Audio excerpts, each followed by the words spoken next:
ದೇವರು welcome to ಮಾರ್ಫಾ village.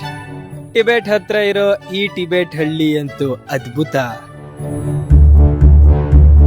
ಬೌದ್ಧರಿರೋ ಜಾಗದಲ್ಲೆಲ್ಲ ಇದಿದ್ದೇ ಇರುತ್ತೆ.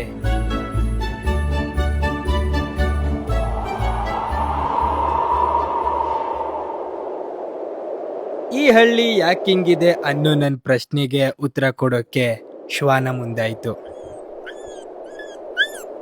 ಏ ಟಿಬೆಟ್ ನಾಯಿ, ಹೇಳೋ ಎಲ್ಲೋಗೋರೆಲ್ಲ. ನಾಯಿ ನನ್ನ ಪ್ರಶ್ನೆಗೆ ಉತ್ತರ ಕೊಡ್ಲಿಲ್ಲ ಅನ್ನೋ ಕೊರಗಲ್ಲಿ ನಾನೇ ಹುಡುಕೊಂಡು ಹೊರಟುಬಿಟ್ಟೆ.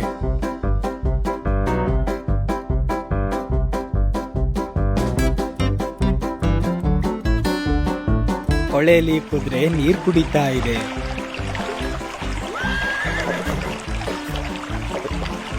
ಇಲ್ಲಿನ ಜನ ಎಲ್ಲ ಕೆಲ್ಸಕ್ಕೆ ಹೋಗೋರು ಅಥವಾ ಕೆಲ್ಸದಲ್ಲೇ ಜನ ಬ್ಯುಸಿ ಆಗೋರು ಒಂದೂ ಗೊತ್ತಾಗ್ತಾ ಇಲ್ಲ.